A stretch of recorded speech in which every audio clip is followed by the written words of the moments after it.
Hello everyone, welcome to my first lecture video for test 4. So first of all, write down the syllabus for test 4.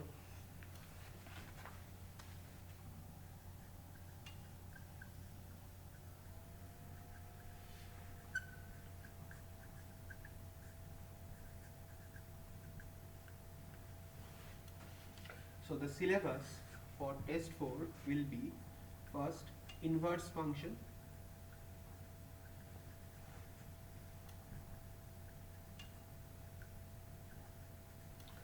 natural logarithmic function,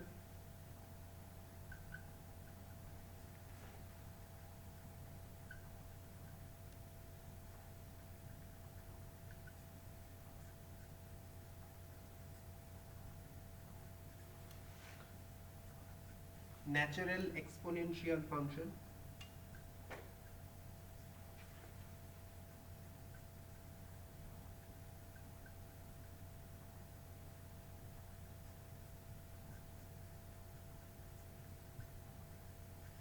and Newton's method.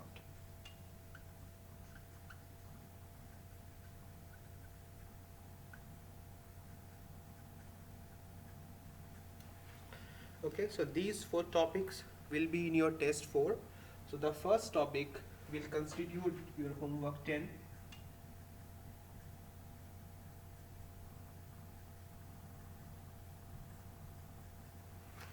Okay, the second topic will constitute homework 11.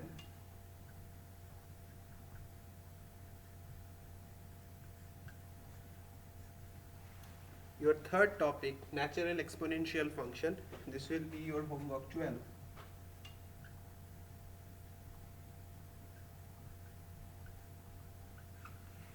And Newton's method, this will be your homework 13.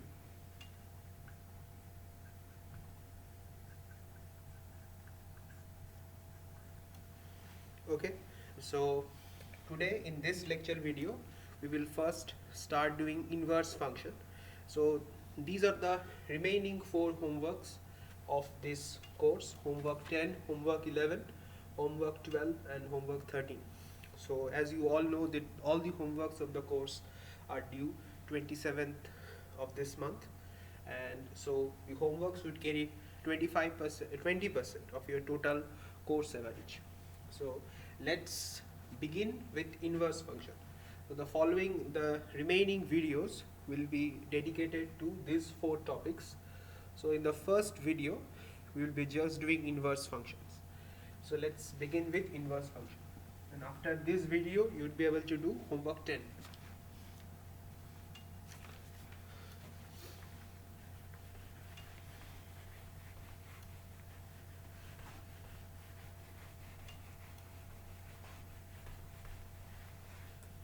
So let's try to understand what's an inverse function. So before we study inverse function, we need to build up some notions. So inverse function.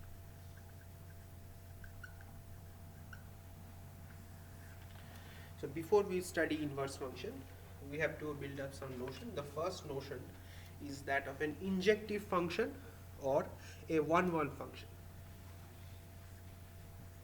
Injective function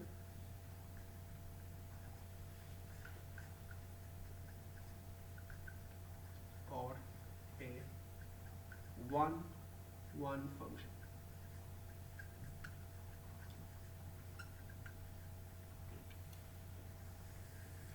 So what is an injective function? A function is said to be an injective function if it never takes the same value twice. So a function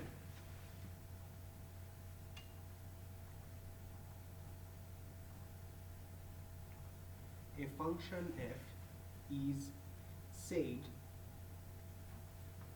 to be an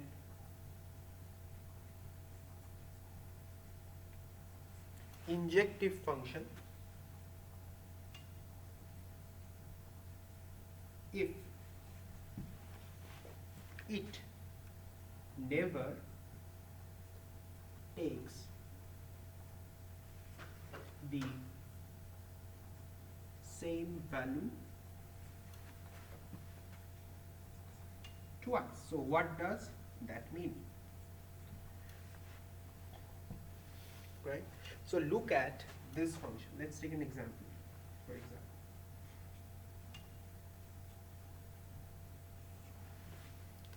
Okay, so I'm drawing a picture.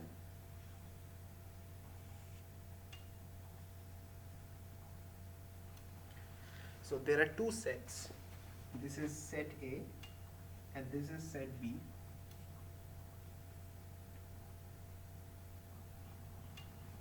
Okay, so there is a function f, and so the elements in the first set are, say, 1, 2, 3 and 4, and the elements in the second set are, so this is your first element, second element, third element and the fourth element, and the elements in the second set are, say, 5, 6, 7 and 8, right? So suppose I define a function f in this way.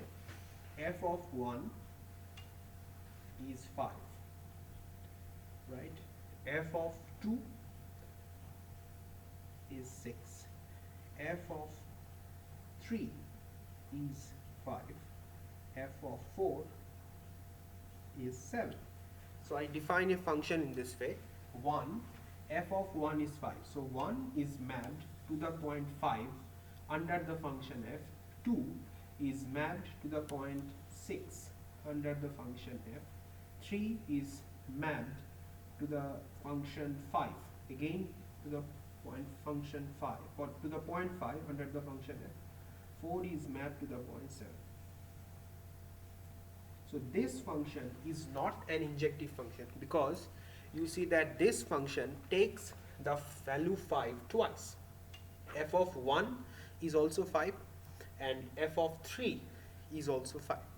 So if a function like this is such that it takes the same value twice, there are two values, right, for which the value is the same, such functions are not injective. And if for a particular function this type of thing does not happen, then that function will be called an injective function, right? So what is happening here? So I am taking two different values, right, 1 and 3, and I see that for these different values the value of the function are the same. So if my function has to be injective, this cannot take place. So that means for an injective function, if I take two different values, their images should be different. In other words, if f is an injective function,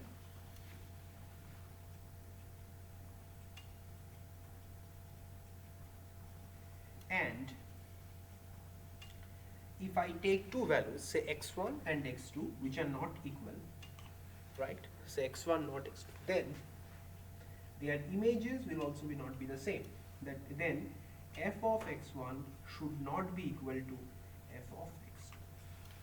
So this is another definition of an injective function. So we can say in this way also that if f is an injective function, and if x1, if there are two numbers which are not the same, then their images, that is the value of the function at those points, will also not be the same. So if x1 is not equal to x2, then f of x1 will also be not equal to f of x2. Okay, so this is the definition of an injective function. Okay, so let's take a few examples of an injective function to make it more clear.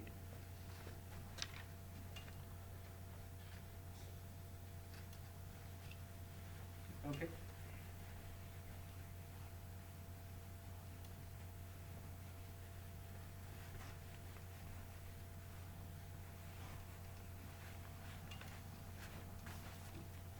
Examples.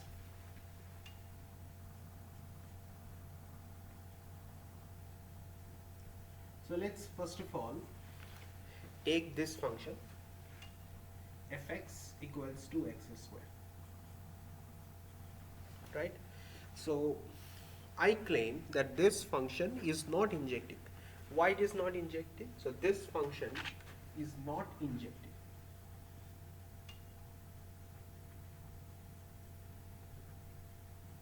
Right? So because it is easy to see that if I find out the value of this function at -2, right? What is the value at -2?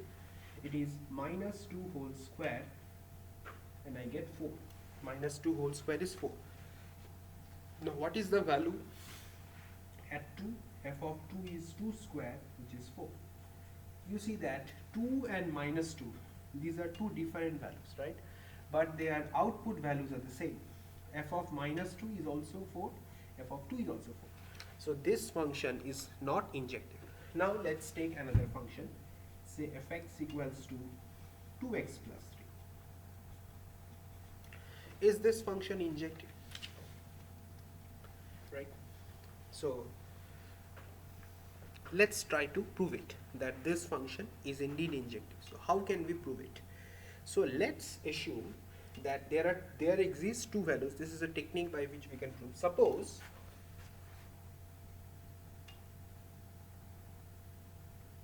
there are two values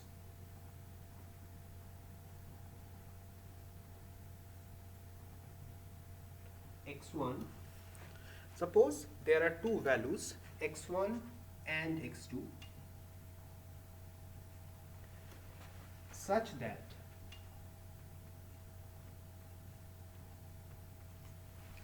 their images are the same. F of x1 equal to f of x2. So we want to, if we want to show that this function is injective, we have to show that this cannot take place, right? So instead, let's assume that suppose there are two values x1 and x2 such that their values are the same. That is f of x1 equal to f of x2. Now what is the formula for f? The formula for x is 2x plus 3. So therefore, since f of the formula is as follows, f of x equal to 2x plus 3.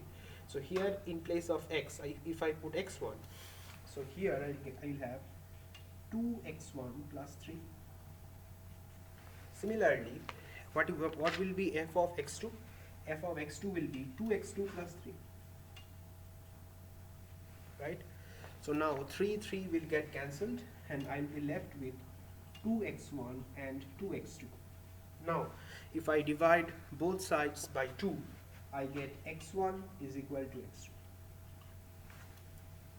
Right? So what does that mean?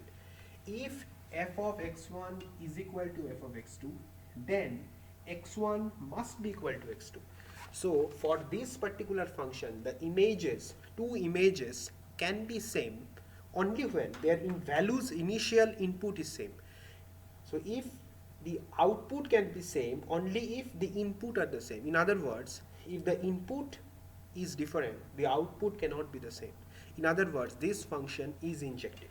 So this is the technique by which we can show that a function is injective. So suppose there are two values x1 and x2 such that f of x1 is equal to f of x2.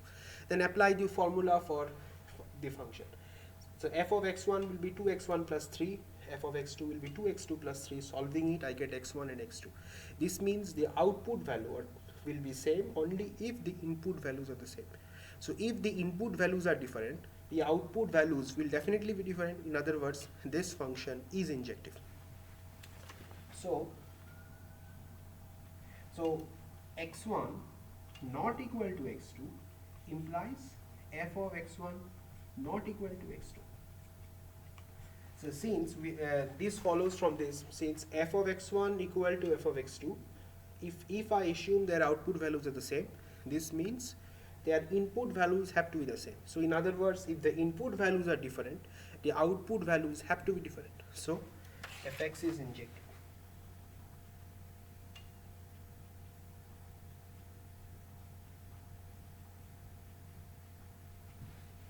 Okay, so now, but this process is tedious, and you might feel that if you are given a function and you want to find out whether this function is injective or not, this process is quite complicated. Now I will give you two methods by which you can say a given function to you is injective or not very easily, and based upon that we'll do some problems So in your exam, this is a very common question. You will be given a function and you will be asked, tell me whether that function is injective or not. So let me tell you the technique and then we'll solve some problems. Okay.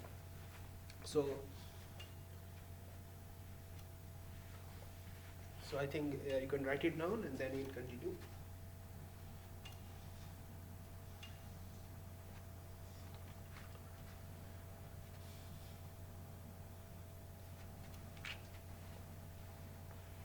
Okay.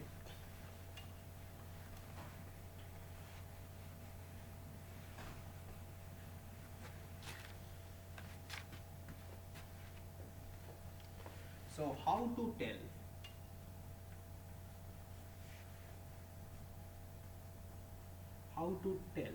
whether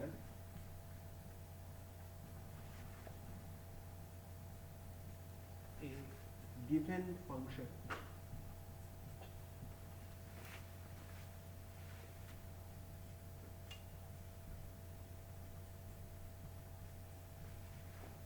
is injective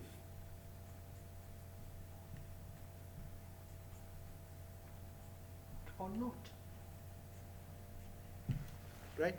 So how to tell? So the first way is the graphical method.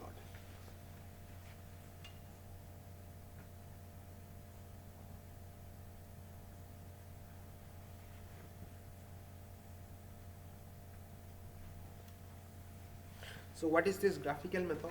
The graphical method, according to this graphical method,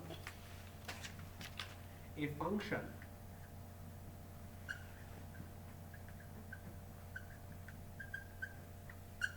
f, right, is injective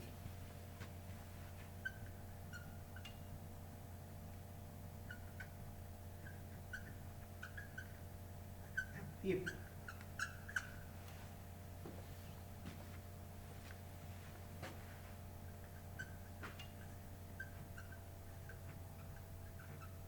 no horizontal line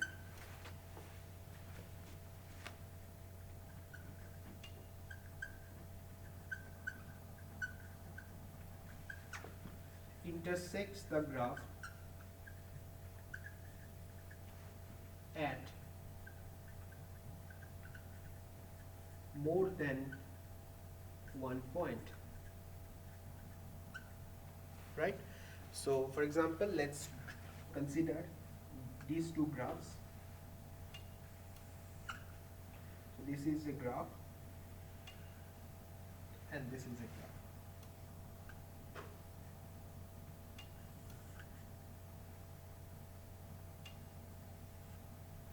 Okay, and so suppose you are given two graphs and you are asked which of these two functions is injective, or which one is injective, which one is not. Then you will consider this technique, which is also called the horizontal line test. So let me write it down here. It's called the horizontal line test. So what is the horizontal line test? You start drawing horizontal lines right here.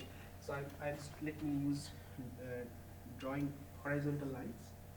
So 1, 2.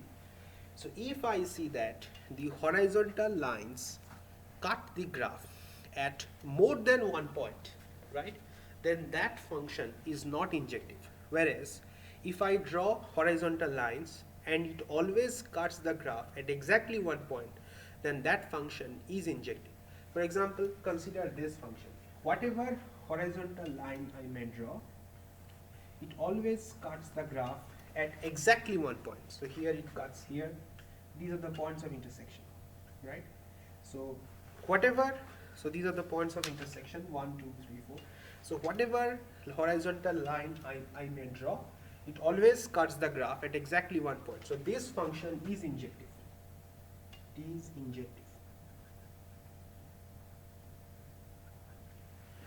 And here if I draw horizontal lines, it cuts the graph at more than one point. For example, this line it cuts at this point and this point. This line it cuts at this point and this point.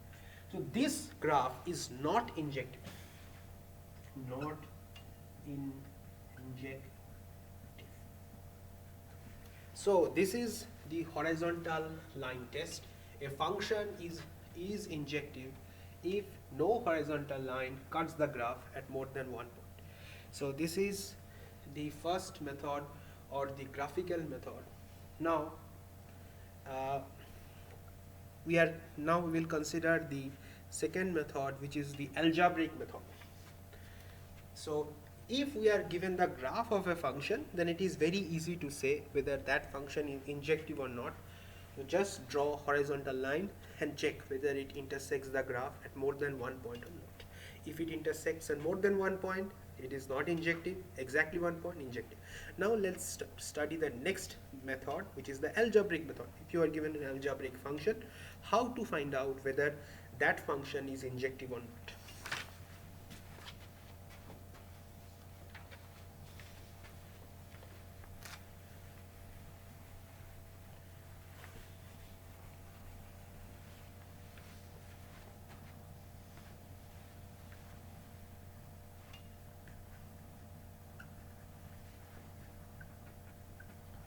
Algebraic method.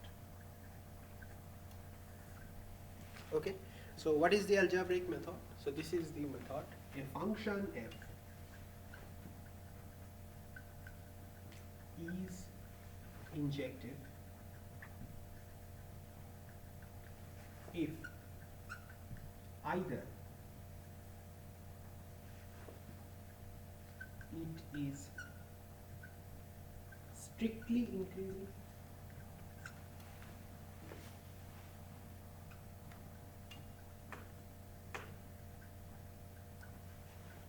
So what do I mean by strictly increasing? It is always increasing, right?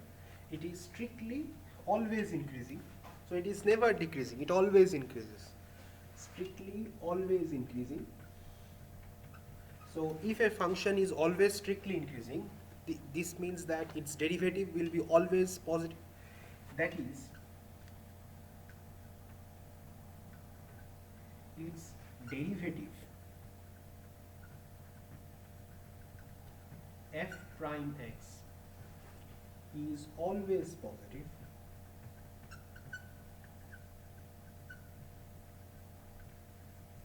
or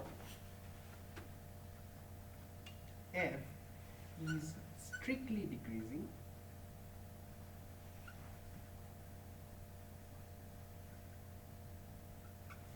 that is, its derivative, right, f prime x is always negative.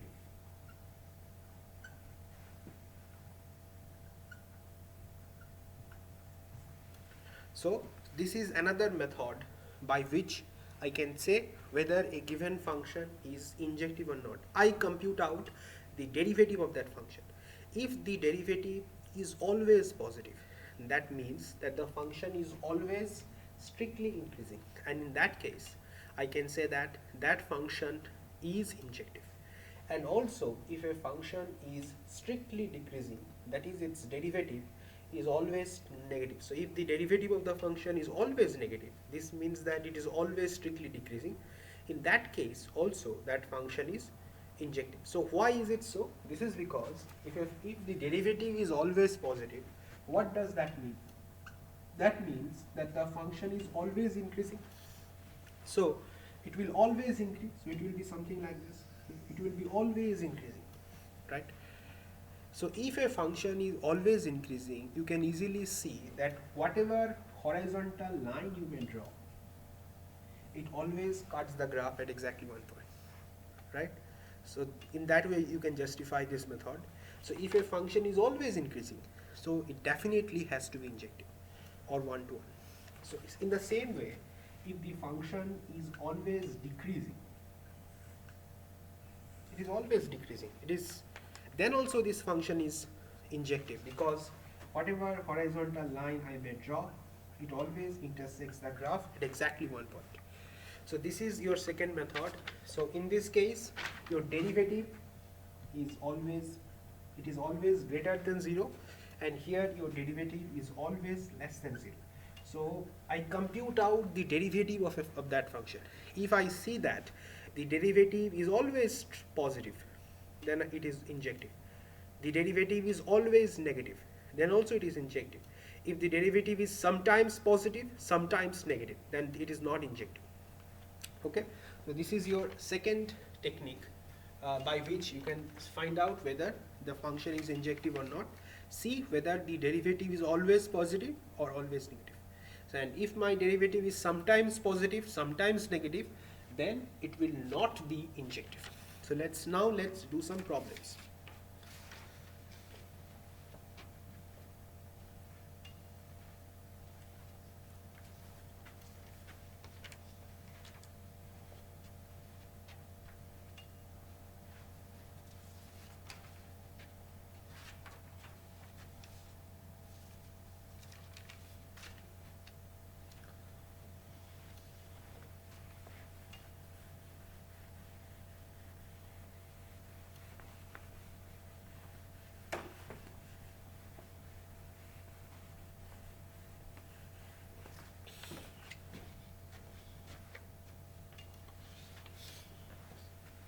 So this is your first exercise from the notes. So we are now going through note 9, and this is your first exercise from note 9. So show that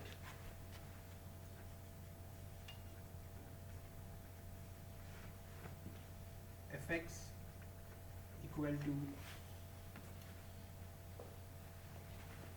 3x minus 2 is injective or not. Okay, so this is your first problem. So we will use the algebraic method. So we'll compute out its derivative. Solution. So if I compute out its derivative, what do I get?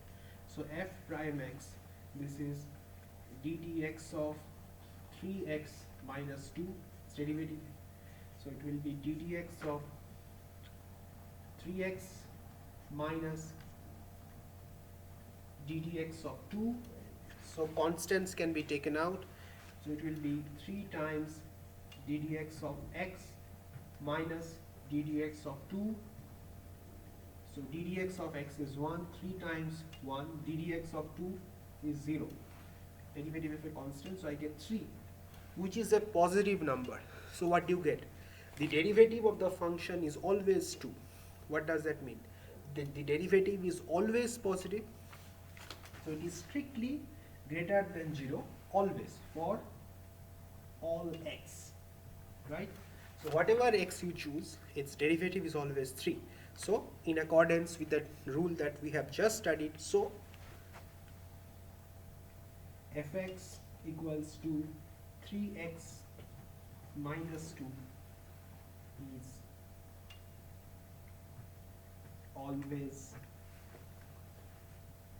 is always not, it's injective.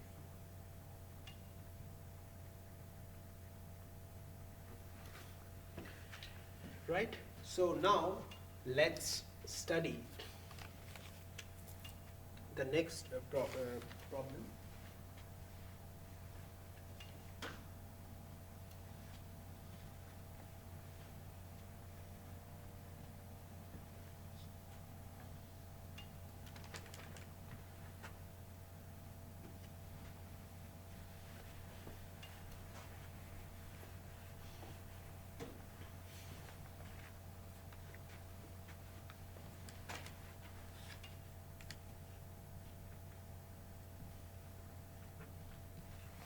Show that fx equal to 3x to the power 6 plus 5x square, right, minus 7 is not 1 to 1. So read the question properly. The question is, show that this function is not 1 to 1. So how do you do this? So you are given a function and you are asked whether show that this is not 1 to 1. So always remember, if in my function I have only even powers of x, right? For example, you see what are the powers of x. Here I have x to the power 6 and x square. So the powers of x is only even. I have no odd power of x. So if in my function I have only even powers of x, that function is definitely not one-to-one. Why? You can take a negative value and you can take a positive value of the same magnitude. It always, both of them will give you the same value. For example, solution. Take just one, the simplest value. Compute out f of 1. What will be f of 1? It will be 3, 1 to the power 6 plus 5, 1 square minus 7. So you get 3 plus 5 minus 7, you get 8 minus 7, which is 1. Now let's compute f of minus 1. Just this is the opposite, negative side. So what do I get? I get 3 times minus 1 to the power 6 plus 5 times minus 1 square minus 7. It will be 3 plus 5 minus 7, which is also 1. So f of 1 and f of minus 1 are the same. So there are, for these two different values, the output is the same. So fx is not injected.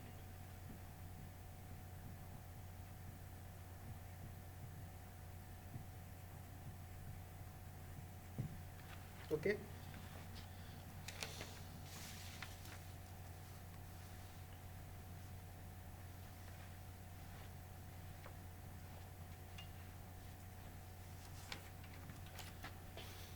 Now let's take one more problem after this. So this is not in the exercise, but let us do some extra problem just on this one-to-one, because this is an important topic.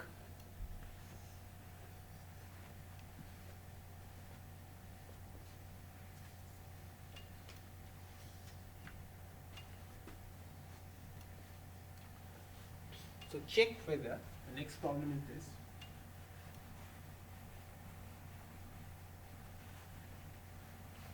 Check whether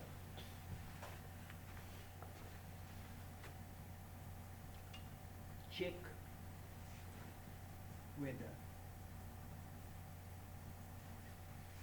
a question.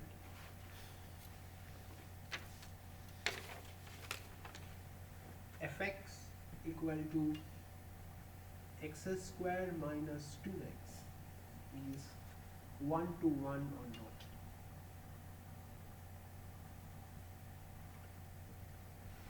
Okay, so as I told you that if the question is like this, check whether this is one-to-one or not. What you will do is that you will compute out the derivative. So solution, I compute out the derivative. So f prime x, this is ddx of x square minus 2x. I get 2x minus 2 as my answer. So observe that this thing, is it when let's find out, is it always positive or is it always negative, or is it sometimes positive or it is sometimes negative? Look at this quantity, 2x minus 2. When is this quantity positive? Okay, so 2x minus 2 is greater than 0. Let's solve this inequality. So in inequality we need to solve with this. 2x minus 2 greater than 0. This implies from this, if you add 2 on both sides, you get 2x greater than 2. If I divide by 2 on both sides, I get x greater than 1. So this thing, this quantity is positive if x is greater than 1. So f prime x is greater than 0 if x is greater than 1, right? And so if x is not greater than 1, then it is negative. So that means what? So this f prime x, it is sometimes positive, sometimes negative. So this derivative is positive when x is greater than 1, and it is elsewhere it is negative. So f prime x is greater than 0 if x is greater than 1, that is x lies in 1 to infinity, and in the elsewhere, that is f prime x is less than 0 if x lies in minus infinity to 1, right? So here it is, the derivative is negative, and here the derivative is positive. That means what? The function is sometimes positive, the derivative is sometimes positive, sometimes negative. So this function is not one-to-one. So fx equals to x squared minus 2x is not one-to-one. Okay. So this is your first topic on finding whether a given function is one-to-one or not. There are some more problems in the homework. Try them and tell me if you have problems or not. By the way, if you have problems, you can also arrange a Zoom meeting with me. You have to email me for that, and I'll give you the ID and the password, and we can talk in Zoom if you have problems regarding any lecture or any homework.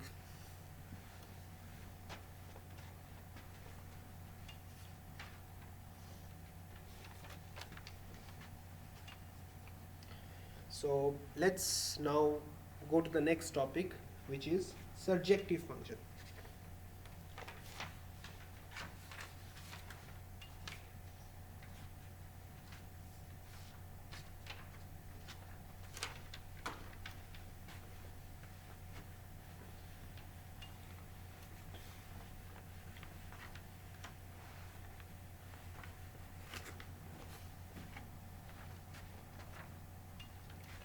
So surjective function.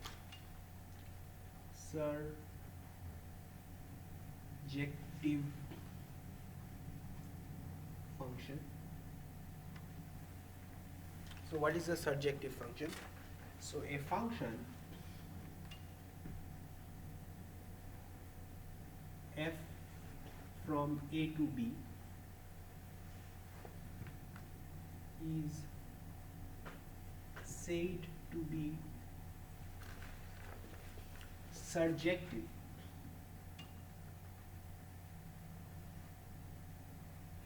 if the range of the function is equal to b, right? So if the range of that function is equal to b, then that function is said to be surjective. So if you have forgotten what a range is, I think let me explain it to you. So let's consider a simple function. Let's consider two examples to make it clear. So let's take example 1. 1, 2, 3, 4.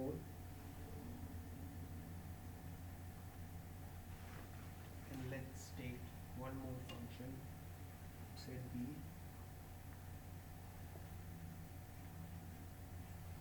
So let's take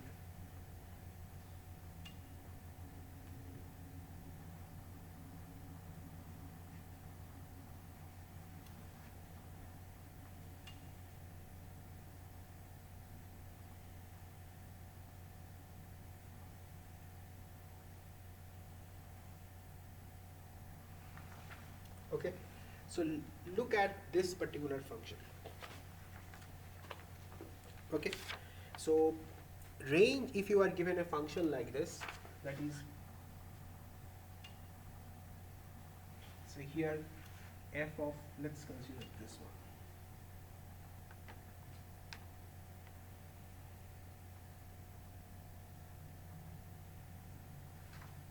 one. Okay. So if, so this is a function, its domain is this set 1, 2, 3, 4. This is the domain, and range are the, means if there are arrows here, the places where the arrows go, these are the range, right? So for example, here the range will be 5, 6, 7 and 8. Observe that I also have 9 here, but 9 will not be in the range. Why the 9 will not be in the range? Because you see that 9 is not the endpoint of any arrow. In short, if you are given a function, the set of all images of the function will be the range. For example, here this function, it maps 1, 2, 3, 4 to 5, 6, 7, 8. So here your range will be 5, 6, 7, 8. 9, though this point 9, it lies in the set B, this will not be considered under range because this is not the endpoint of an arrow. So in short, given a function f, the set of all images of that function f is the range of that function f, right? Now for this particular function, let's how to describe this function f of 1. You see that f of 1 is 5, so f of 1 is 5, f of 2 is 6, f of 3 is 7, and f of 4 is 8. So what is the range of this function? The range of this function is 5, 6, 7, 8. Range of the function f, right, will be 5, the set 5, 6, and 7, and 8. And what is B? What is the set B? The set B is, what are the elements of the set B? The elements of the set B are 5, 6, 7, 8, and 9. So 5, 6, 7, 8, and 9. So I see that these two are not the same. The range of the function is not equal to the set B. They are different because the set B contains an extra element 9, right? So such a function is not surjective. For example, because the criteria for a function to be surjective is that its range should be equal to B, right? But for this, I see that the range is 5, 6, 7, 8, but the B is 5, 6, 7, 8, 9.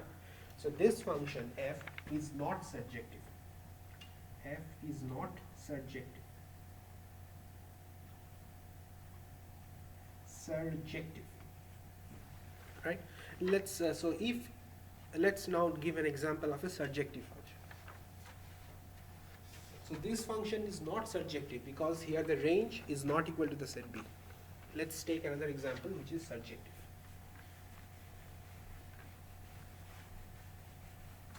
So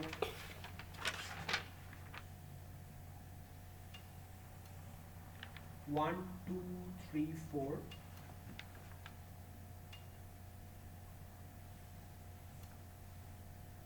5, 6, 7, 8, right? So here 1 goes to 5, 2 goes to 6, 3 goes to 7, and 4 goes to 8, right? So here, what is the range of this particular function? So the first set is set A, and the second set is set B. So what is the range of this particular function? The range of the function is 5, 6, 7, 8, and which is also equal to the set B because there are no leftover elements. So this function is surjective because the range is equal to the set B. So f is surjective.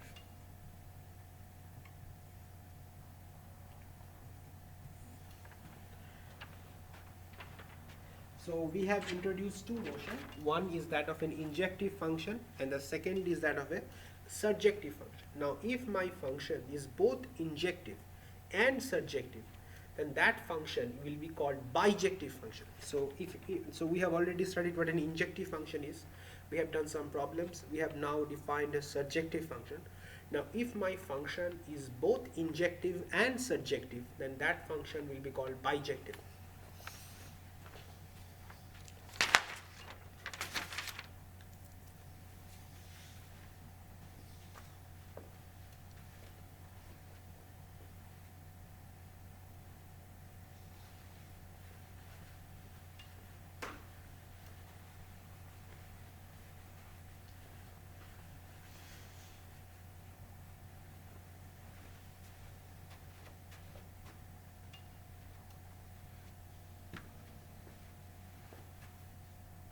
So a function f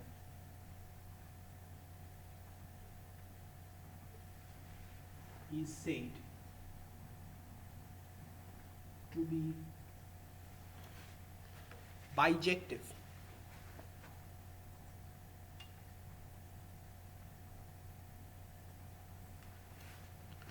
if it is both injective and surjective. Right? So let's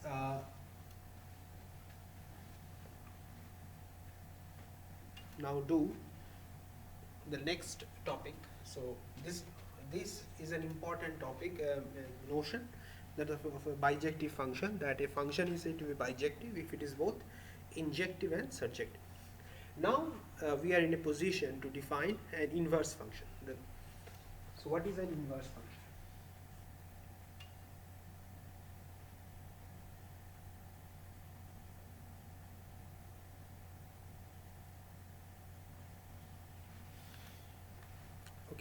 So I think all of you know that a function, it is like a machine. It takes an input and produces an output, right? So a function f, it can be thought of as a machine, right, which takes an input x and it produces an output y. This y, we often write it as f of x, right? So a function, you can think it as a machine which takes an input x and produces an output f of x equals to y. Now this is a very common question, that if you are given a function, can you, or a machine, can you find out another machine, right, which would take this, that is the output. So this is my output as the input. So this is my output here, and this is my input.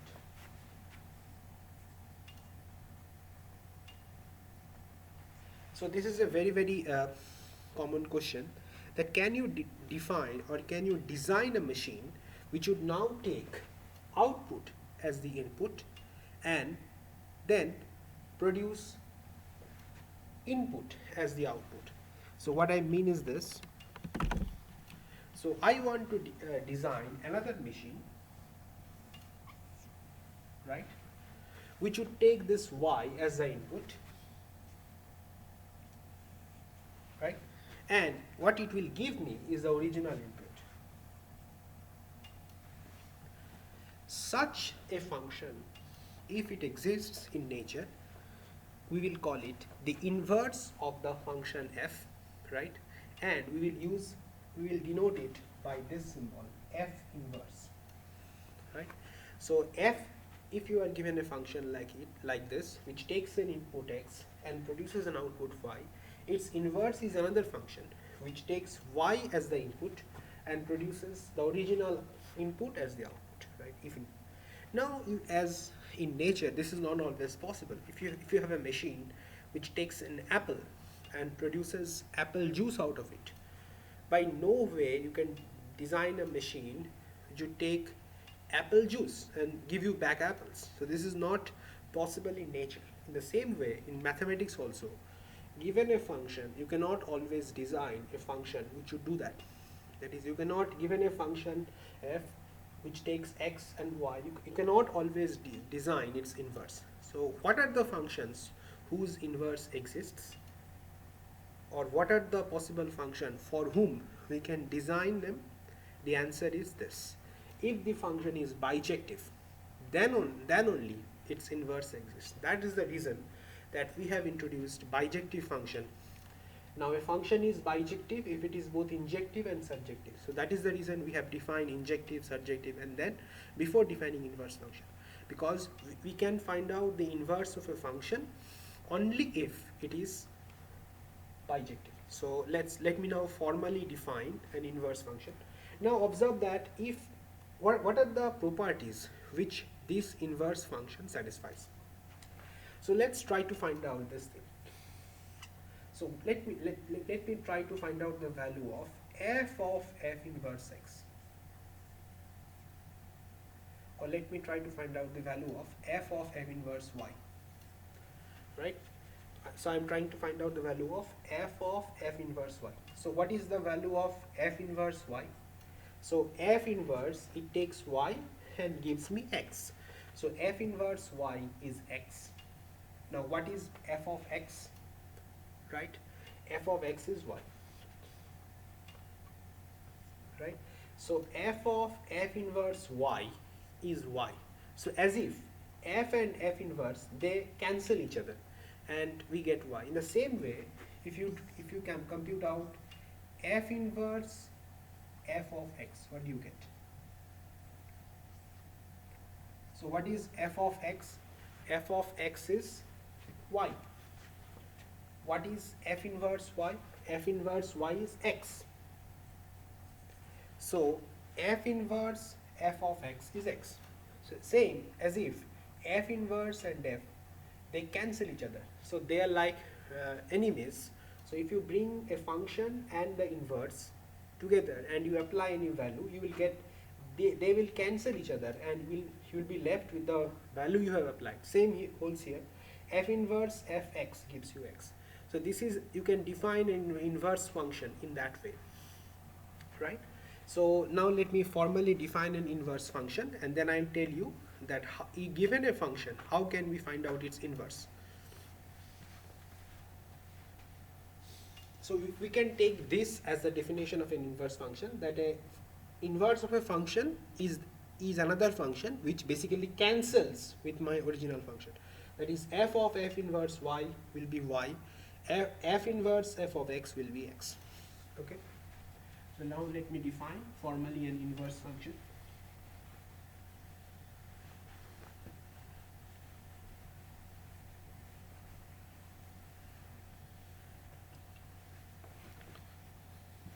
So definition: given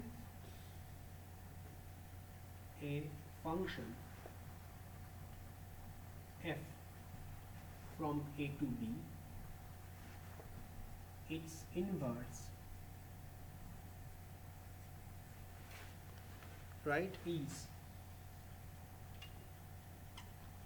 another function f inverse which goes from b to a, right, and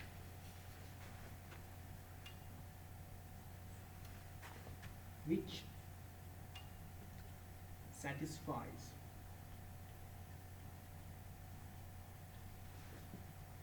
f of f inverse y equal to y for every y in B, and f inverse f of x equal to x for every x in A. So you can take this as the definition. Given a function f from a to b, its inverse is another function from b to a which satisfies these two equations. First, f applied to f inverse. If I apply f to f inverse, f and f inverse will cancel and I will be left with y. If I apply f inverse after that f, the same thing will happen. F inverse f will cancel each other. I will have x. So f of f inverse y equal to y for every y in B, and f of f inverse x will be x for every x in A. So if a function satisfies this condition, then that function will be called the inverse of the original function f. And in such a case, you see that, so if my function is defined from a to b, its inverse function will be defined from b to a. So they get flipped. So that means what?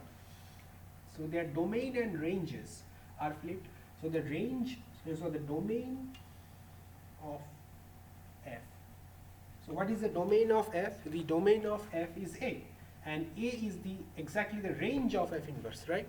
So the domain of f will be equal to the range of f inverse, right? And the range of f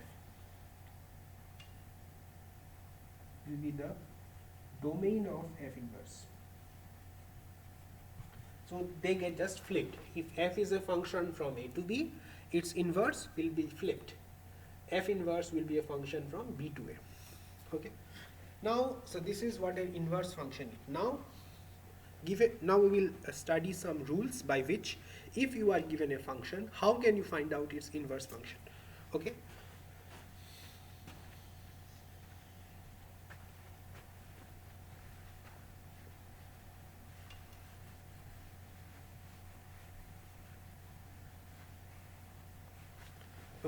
So steps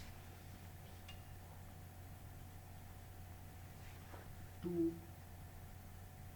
find out inverse of a function.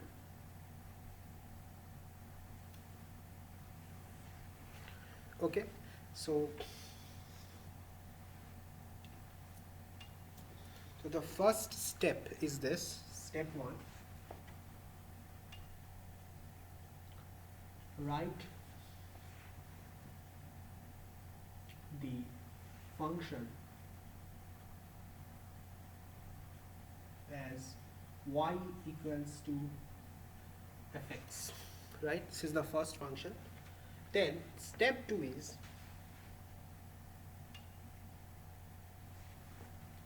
express x in terms of y. Right, step 3, interchange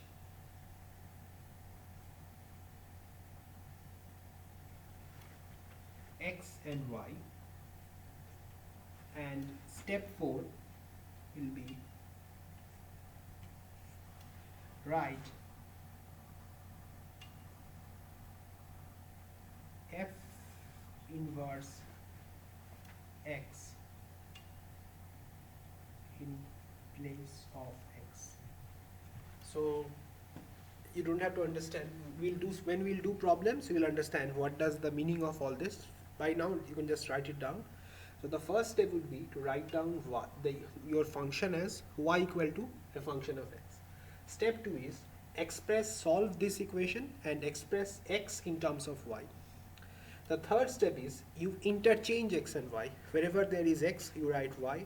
Wherever there is y, you write x. The last step is in place of x, just write down f inverse x, and that will be your answer. So let's do some problems. Everything will be clear what I mean by all this. So now we are doing the second exercise of note 9. So find the inverse of the following functions.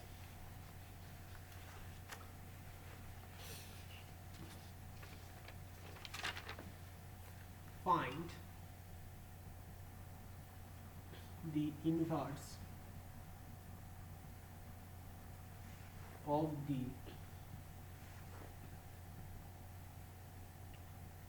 following function. Okay, so let's take the first one. Fx equal to x cubed plus 2.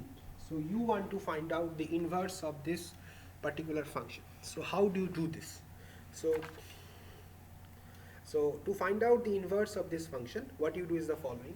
You first of all write in place of fx y. So you write as y equal to x cubed plus 2. This is the first step. In the second step, so here you see y is expressed as a function of x. Now what you want to do is you solve this equation and express x in terms of y. So how can we do this? We can subtract 2 from both sides, and so if I subtract 2 from both sides, I get y minus 2 is x cubed. Now I can take cube root on both sides. If I take cube root on both sides, I get cube root of y minus 2 equal to cube root. Now cube root of x cubed will be just x. Right? So I take cube root on both sides, I get cube root of y minus 2 is x. The next step is interchange x and y. So after you have expressed x as a function of y, you interchange x and y. This is the second step. So interchange x and y means wherever there is y, you write x, and wherever there is x, you write y. So interchanging x and y. Interchanging x and y. What you get? You get y equal to cube root of x minus 2. Right? So I have just interchanged the value of x and y. So I get y is cube root of x minus 2. Wherever there was y, I have put x. Wherever there was x, I have put y. So now finally, in place of y, just put f inverse x.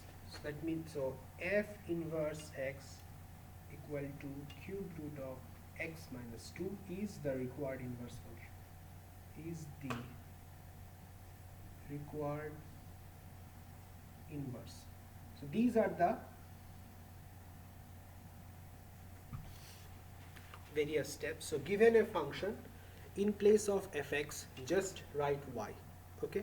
After you have written in place of fx y, then you solve this expressing x as a function of y. After you have expressed x as a function of y, in the second step, you interchange x and y. So in place of x, you have y. In place of y, you have x. And in place of x, you have y. So you get y equal to cube root of x minus 2. Finally, in place of y, you put f inverse x. So you have f inverse x equals to cube root of x minus 2. So this is your required inverse function.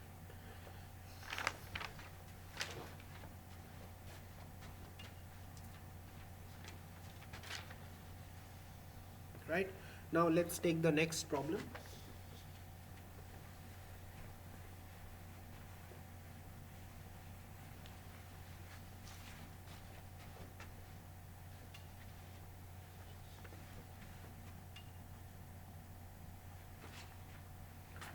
Fx equal to 3 minus 2x. Right? The first step would be to write in place of fx y. So you have y equal to 3 minus 2x. Then what you do is you solve it. You solve it expressing x as a function of y. So how can I do that? I can subtract 3 from both sides. So I get y minus 3 equal to minus 2x. Then I can divide both sides by minus 2. I get y minus 3 by minus 2 is x. Then I can just, since y minus 3 by minus 2 is, I can write it as 3 minus y by 2. Finally, here you interchange x and y. So interchanging x and y.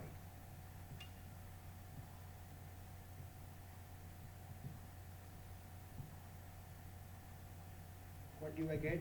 I get 3 minus x by 2 is equal to y. So in wherever there was y, I have replaced by x. Wherever there was x, I have replaced by y. Finally, in place of y, put f inverse x. So 3 minus x by 2 equal to f inverse x is the required inverse.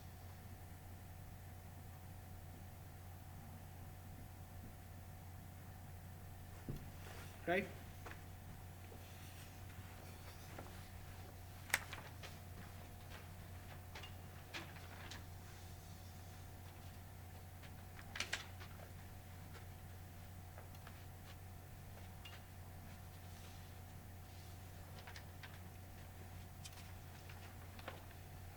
Let's take the next problem.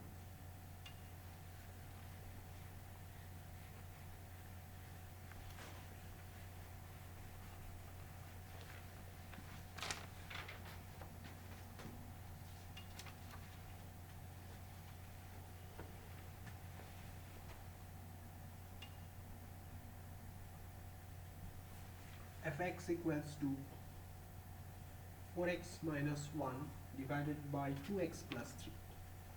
So how do you find out the inverse of this function? So you first of all, in place of fx, write y equal to 4x minus 1 by 2x plus 3.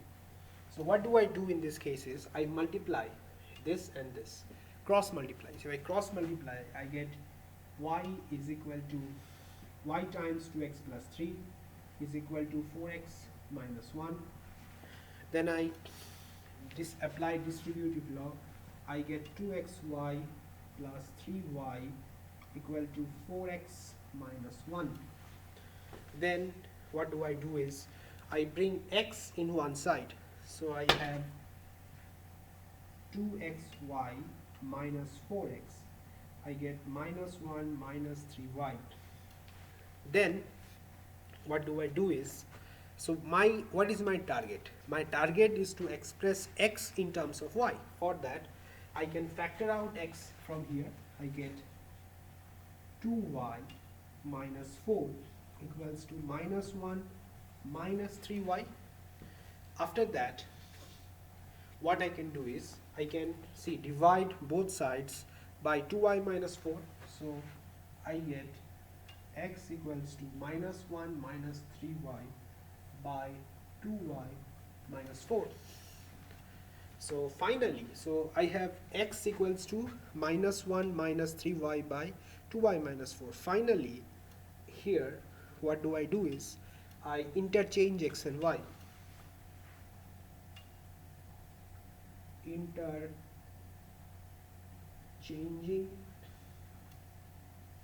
x and y, I get y equals to minus 1 minus 3x by 2x minus 4. Finally, so this is your required inverse function. So in place of y, put f inverse x. So f inverse x equal to minus 1 minus 3x by 2x minus 4 is the required inverse.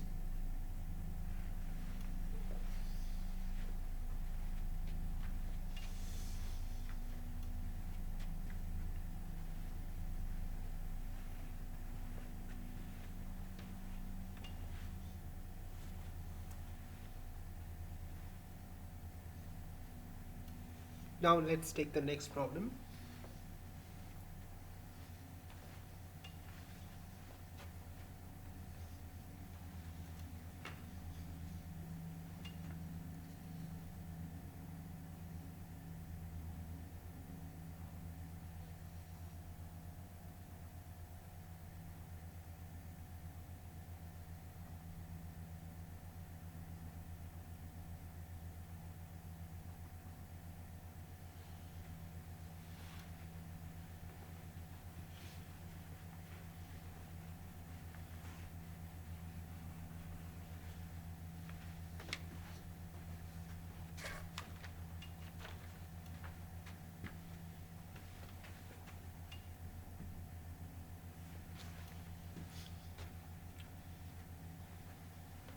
So fx equals to 1 plus square root of 2 plus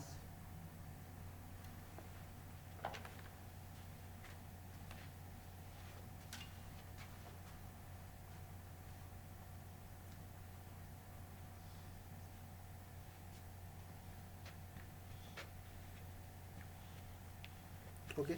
The first thing I'll do is that in place of fx, write y. So y equals to 1 plus square root of 2 plus 3x. Okay, now we need to solve for x. So for solving for x, you take the constants in one side. So y minus 1 equal to square root of 2 plus 3x. Then you square both sides. If you square both sides, you get y minus 1 whole square 2 plus 3x. Then you subtract 2 from both sides, you get y minus 1 whole square minus 2 equal to 3x. Then you divide by 3, you get y minus 1 whole square minus 3 by minus 2 by 3. So you get just x. Finally, interchanging x and y.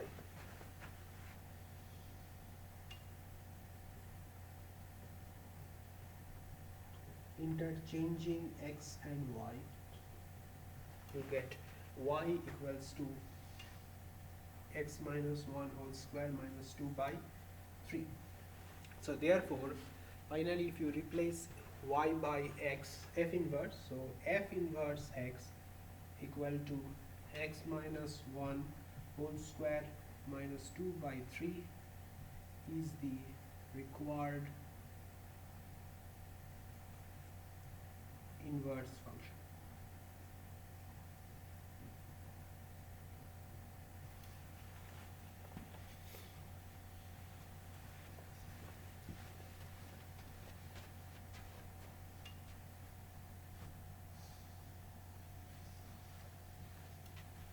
Now let's take the next problem.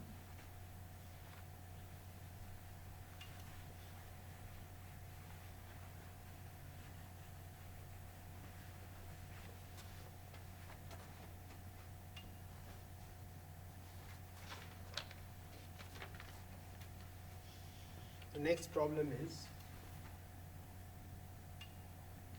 fx equals to 2x cubed plus 3.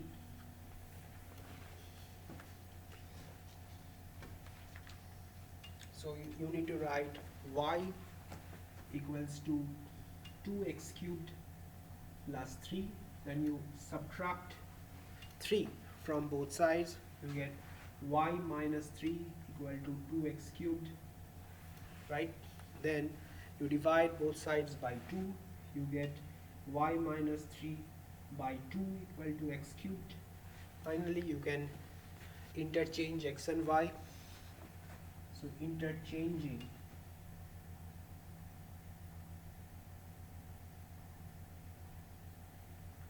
x and y, I get x minus 3 by 2 equal to, wait for a second, you need to first take the cube root also. So if you take the cube root, you get cube root of y minus 3 by 2, you get x.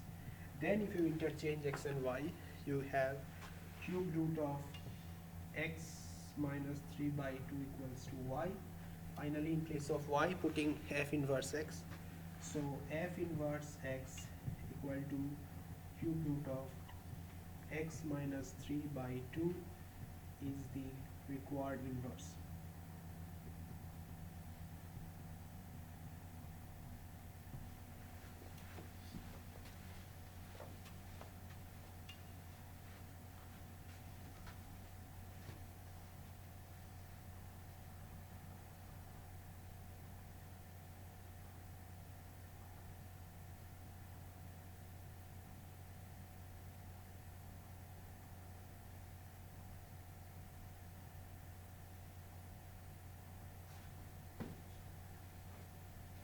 Now let's take the next problem.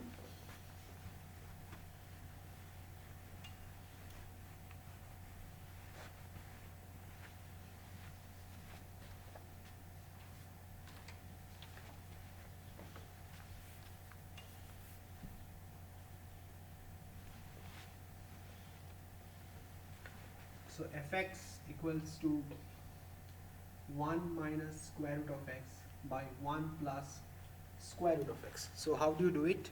So let's place y here. Y equal to 1 minus square root of x by 1 plus square root of x. Same, you cross multiply. So you get y times 1 plus square root of x equal to 1 minus square root of x. You multiply y plus y square root of x, 1 minus square root of x. Right? Then you combine quantities with x. So you take x together, y square root of x plus square root of x equal to 1 minus y. I have taken the terms which had x together. So this term had x, this term had x. I kept them in one side and everything else to the other side. Now I can, this term has square root of x, this term also has square root of x. So I can factor square root of x out. So I get square root of x times y plus 1, 1 minus y. Now I can divide both sides by y plus 1. So I get square root of x equal to 1 minus 1 by y plus y. Now I can square both sides. I get x equals to 1 minus y by y plus 1 whole square. Finally, if I interchange x and y, so interchanging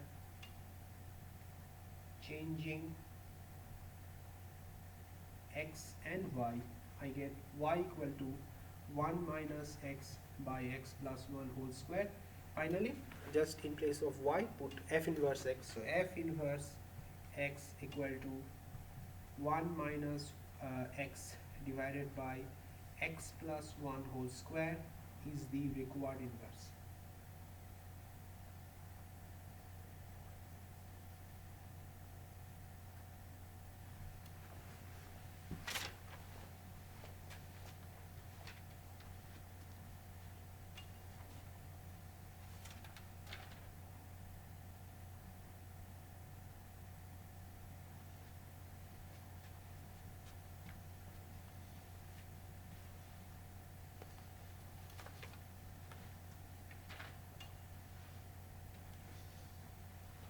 Now let's take the next problem.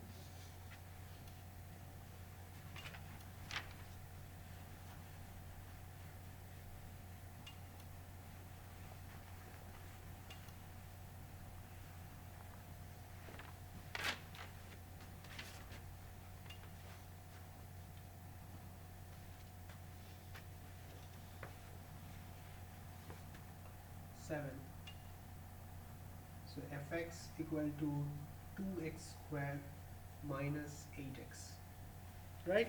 So we want to solve this. So let us write, this is one of the toughest problems here, so let's try to solve this. So what we do is, first what we write y equal to 2x squared minus 8x. After that what we do is, so our target is to express x as a function of y, right? For this, observe that from here there is a famous formula, which is, if you factor 2 out from these two terms, what do you get? You have x squared minus 4x, right? So I think all of you know this particular formula, right? So a plus b whole square, this is equal to a square plus twice ab plus b square. So observe this formula. So in this formula you have square of some term, then you have 2 times the first term times the second term plus the third term, right? So here, if you look at this particular equation, what do you observe? If you break it down, you can write down this 4 as x squared minus 2 times x. So now try to match this formula. So with a replaced by x and b with a plus, in place of plus we will take minus, and in place of b we'll take 2. So let us try to use this, break this down, x minus 2 whole square.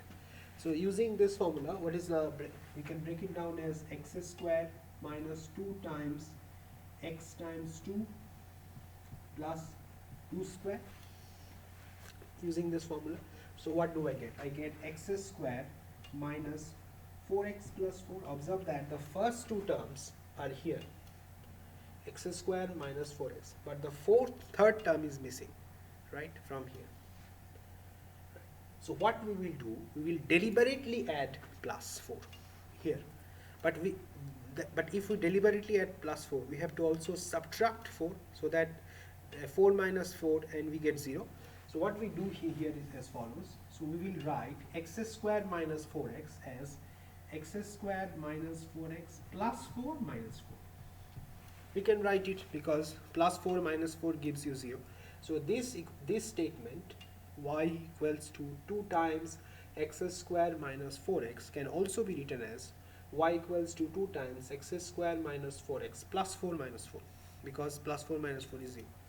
Now you see that the first 3 terms, x squared minus 4x plus 4, yields you x minus 2 whole square. So you can write this as x minus 2 whole square minus 4. From the first 3 terms, you can write it as x minus 2 whole square, because x minus 2 whole square is this. Now let's apply distributive law. You get y equal to 2 times x minus 2 whole square minus 2 times 4 is 8. Now what you do is, you take 8 on that side, you get y plus 8 gives you 2 times x minus 2 whole square. Then what you do is, you divide both sides by 2, you get y plus 8 by 2 equal to x minus 2 whole square. Then you take the square root on both sides, you get square root of y plus 8 by 2 equal to x minus 2. Then you add plus 2 on both sides, you get x equals to 2 plus square root of y plus 8 by 2. This is the technique by which we have expressed x as a function of y. Then we are done. then we'll just replace x and interchanging x and y. So interchanging x and y.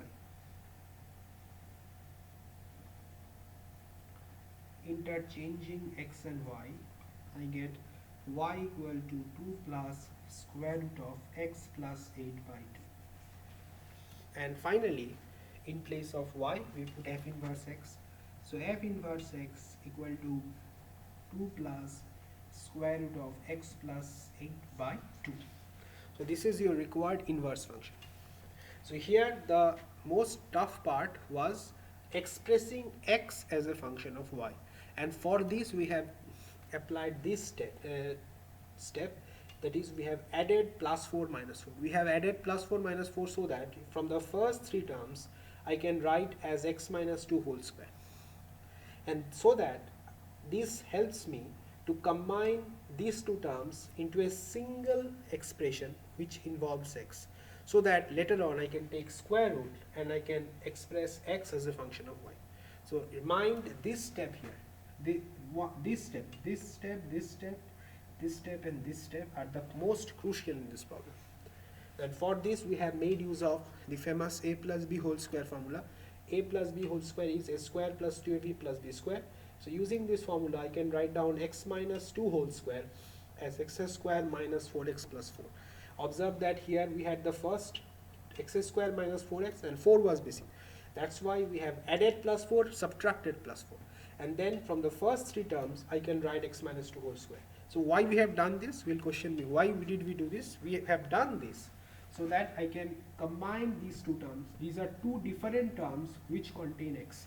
So in this, and one of them is a quadratic equation, one of them is x. So even if I factor x here, one x will be left, so we cannot do anything at this particular moment. So my target, what I have done, this technique helps me to combine these two terms into a single term involving x, so that I can take square root and I can free x and write x as a function of y.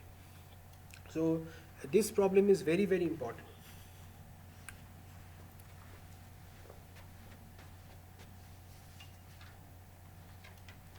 So we have done quite a lot of problems on inverse function. Now the last topic for this lecture video, which is derivative of inverse function.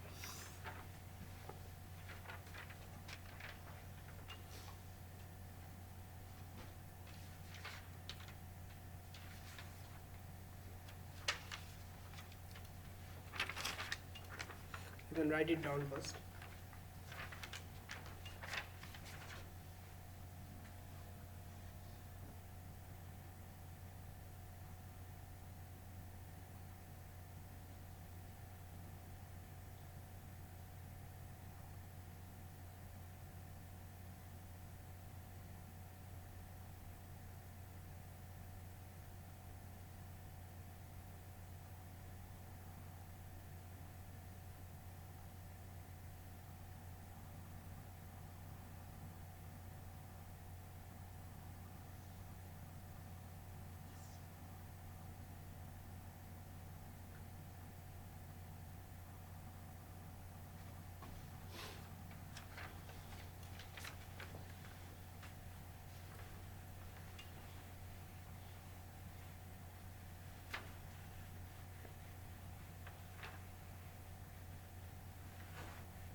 So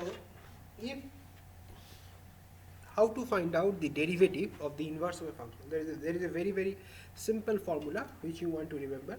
The formula is as follows. If f prime is the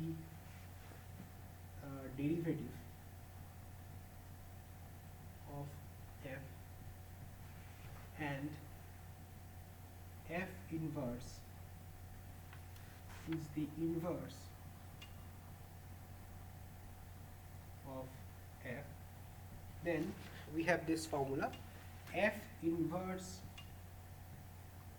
prime a equal to 1 by f prime f inverse a.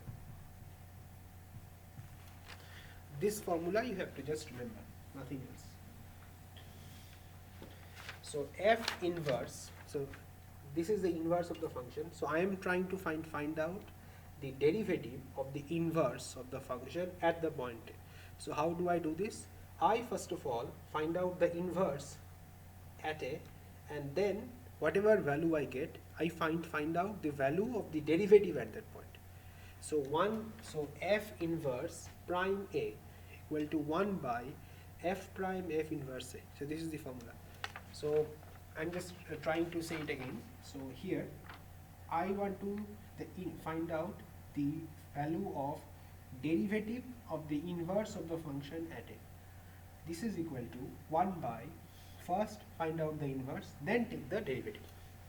So let's do some problems and then it will be clear to you.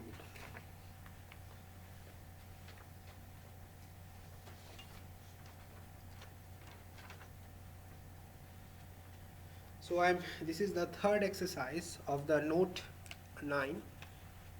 There are 5 problems, so let's do it and then call for today.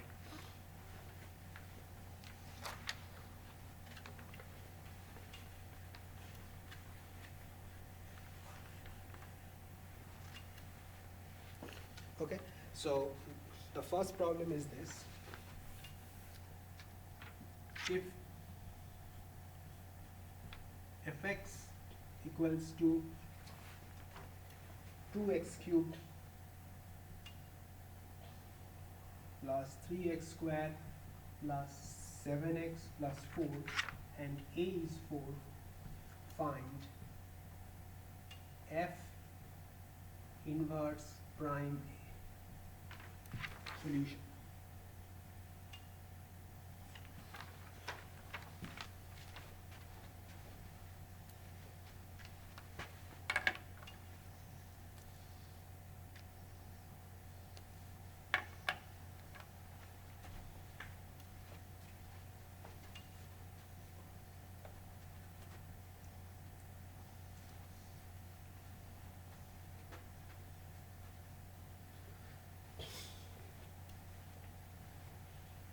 Okay, so let's the first step would be to do such problems is first find out the derivative. So here this is your function. So f prime x is ddx of 2x cubed plus 3x squared plus 7x plus 4. So what is the derivative of this function? So the derivative of this function is 6x squared plus 6x plus 7. The second step is you will be given a value of a.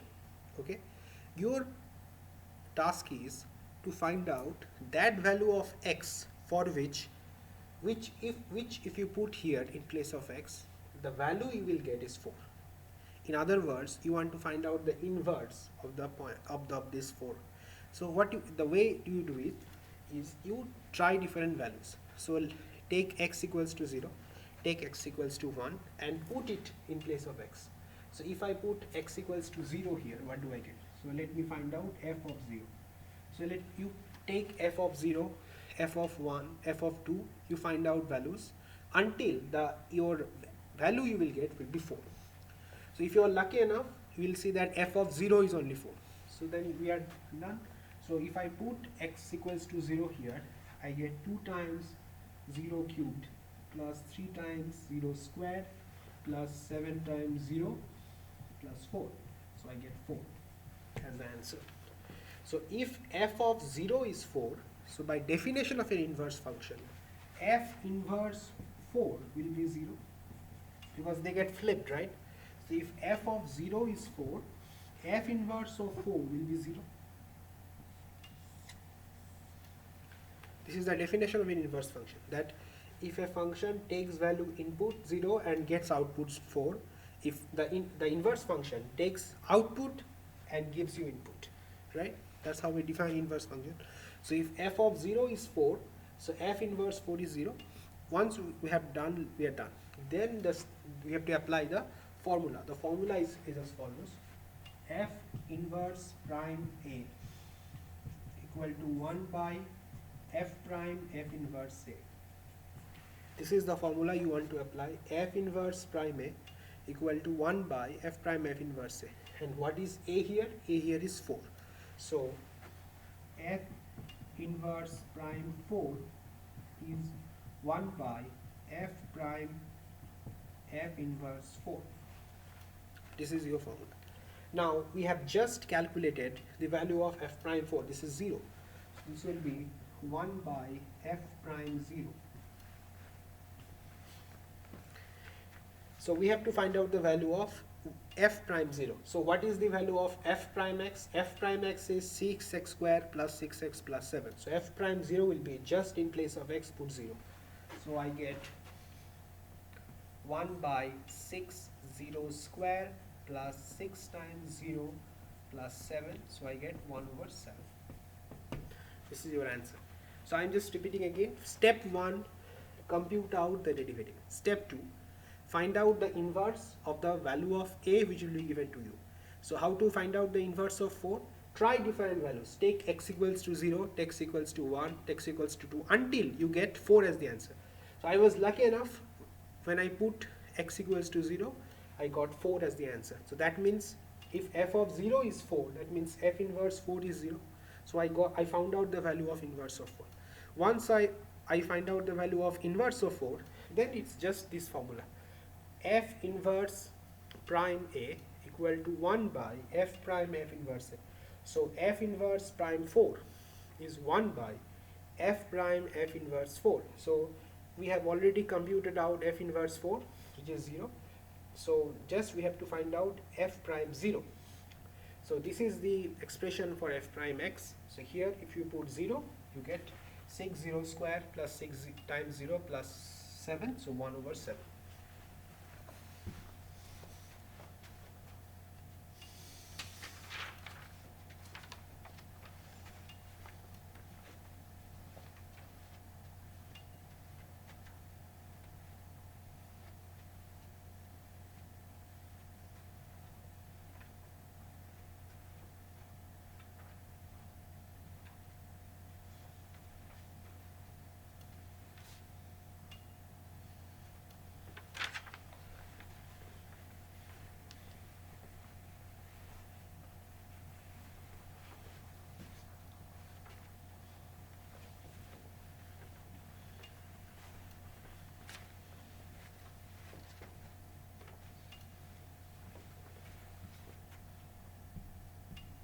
Right?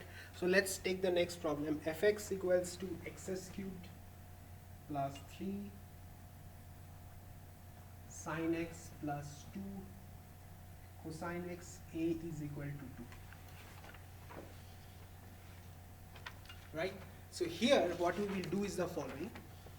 First step, as I told you, compute out the derivative of the function. So f prime x is d dx of x cubed plus 3 sin x plus 2 cosine x. So this is 3x squared plus 3 cosine x minus 2 sin x. Right? So the next step is find out the inverse of 2. How do I find the inverse of 2? Try different values of x until you get 2 as the answer. So let me just take 0.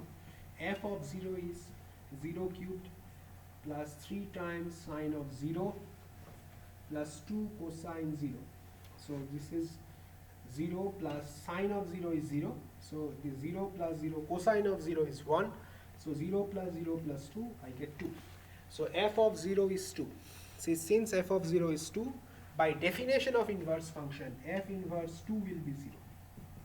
Done. So second step accomplished. I have found out the inverse of 2, which is 0. Third step is to apply the formula. So f inverse prime a equal to 1 by f prime f inverse a. This is the formula we will use. Commit to memory, or you can just have it handy. So just the value of a is 2 here, so I am writing f inverse prime 2, 1 by f prime f inverse 2.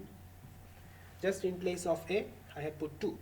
Now f inverse 2 is 0, we have computed out, so I have to just find out f prime 0.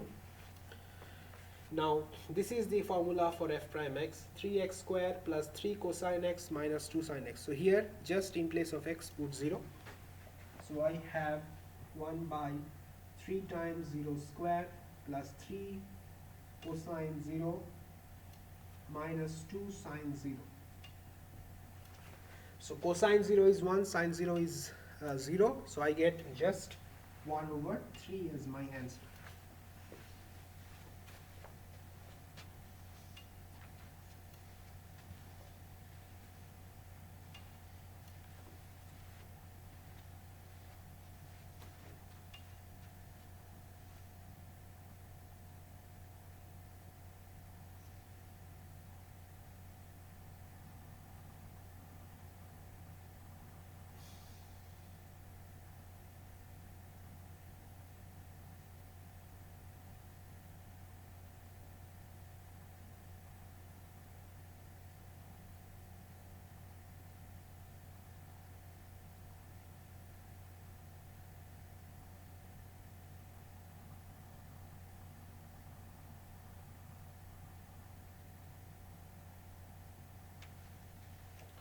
Okay, so now let's take the third problem.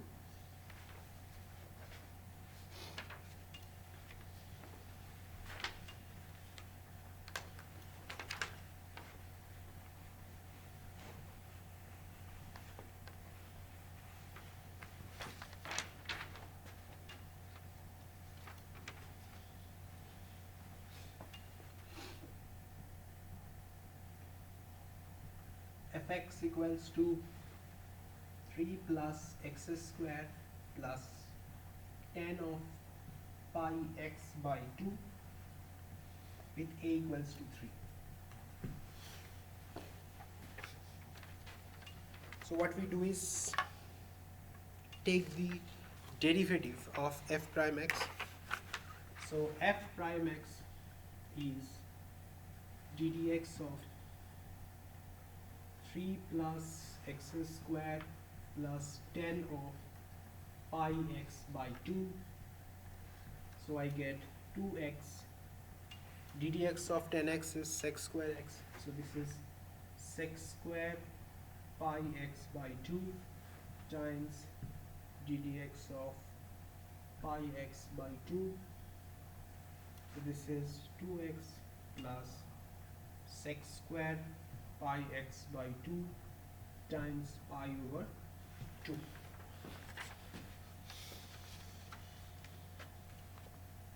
Right? So this is my derivative.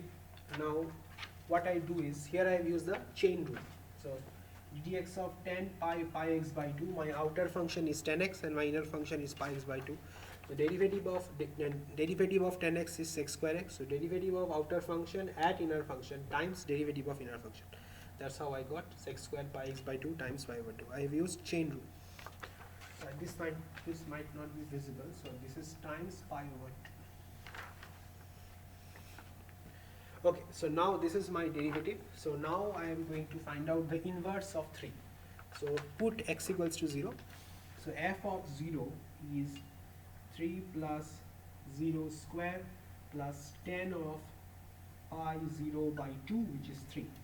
So since f of 0 is 3, so therefore f inverse 3 will be 0. So therefore I have f inverse prime a equal to 1 by f prime f inverse a. So here a is 3, so f inverse prime 3 equal to 1 by f prime f inverse 3. F inverse 3 is 0, so this is 1 by f prime 0 and so this is 1 by 2 times 0 plus sec square 0. Now sec square 0 is 1, so this is 1 by 1, which is just 1.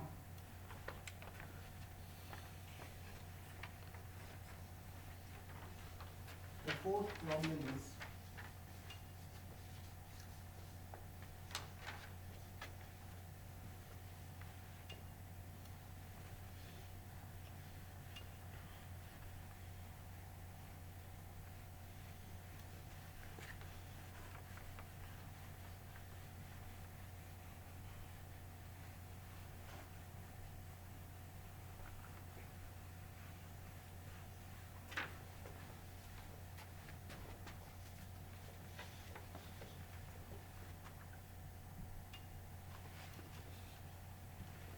fx equals to square root of x cubed plus x squared plus x plus 1 and a is 2.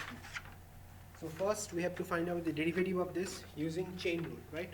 So what is the derivative, what is the outer function here? The outer function is square root of x, right? And the inner function is x squared plus x plus 1. So what is the derivative of square root of x? If y is square root of x, its derivative is dy dx is half x half minus 1, so 1 half x to the power minus half, that is half 1 by square root of x. So the derivative of square root of x is 1 by 2 1 by square root of x. So this is the formula for derivative of square root of x. So the outer function is square root of x and the inner function is x cubed plus x squared plus x plus 1. So by chain rule, the derivative of this function is derivative of outer function at inner function, that is replace x by the inner function, will be 1 by 2 times square root of x cubed plus x squared plus x plus 1 times the derivative of inner function, which is x cubed x squared plus x plus 1. So you have 1 by 2 times x cubed plus x squared plus x plus 1 times the derivative of this, which is 3x squared plus 2x plus 1, right? So this is your derivative. Now second step, find out the inverse of 2. It is very easy. Try different values until you get 2. So if I take f of 0, what do I get? I get square root of 0 cubed plus 0 square plus 0 plus 1. I get 1, but I don't get 2, so 0 cannot be taken. Now let's try 1. F of 1, so f of 1 is 1 cubed plus 1 square plus 1 plus 1, so I get square root of 4, which is 2. I finally got 2, right? So if f of 1 is 2, so by definition of inverse function, so f inverse of 2 will be 1. They get flipped. So if f of 1 is 2, f inverse of 2 will be 1. So we have found out the value of inverse of 2. Now just the formula. So therefore f inverse prime a is 1 by f prime f inverse a, and here a is 2. So therefore f inverse prime 2 is 1 by f prime f inverse 2. Now f inverse 2 is 1, so it will be 1 by f prime 1. And what is f prime x? F prime x is this. So here just put in place of x 1. So I get, if I put 1 in this whole expression, what do I get? I get 3 times 1 square, 2 times 1 plus 1 divided by 2 times square root of 4. So I get 1 by 3 plus 2 is 5 plus 1, 6 by 2. So I get basically 1/3 as my answer.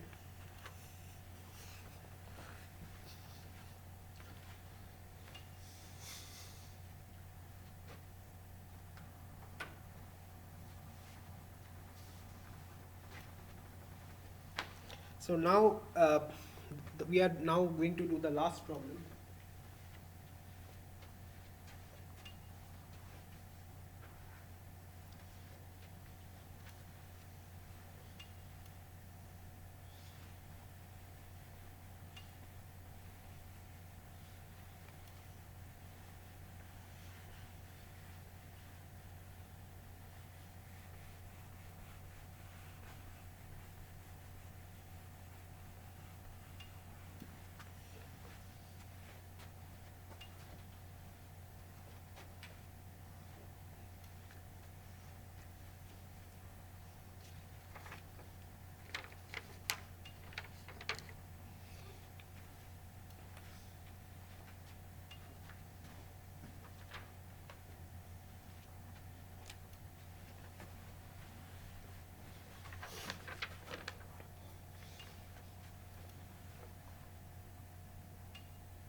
fx equals to 2x plus cosine x, and the value of a is 1, right?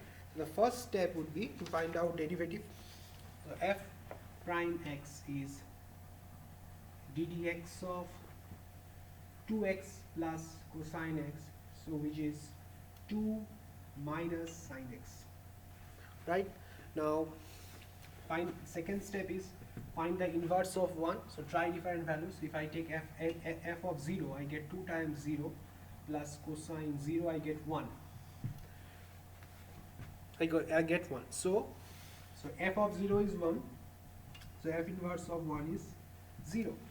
So therefore, since f inverse of 1 is 0, so therefore f inverse prime a is 1 by f prime f inverse a. So here the value of a is 1. So f inverse prime 1 is 1 by f prime f inverse 1. So f inverse 1 is 0. So I'm finding 1 by f prime 0. So f prime x is 2 minus sine x. F prime 0 is 2 minus sine of 0. So I get half as my answer. So this brings us to the end of lecture video 1. By now you should be able to do homework 10. So all of you do homework 10, and let me know if you have any problems, and then we can individually hold through Zoom a meeting with me, or you can email me. So practice these problems and tell me if you have any difficulties.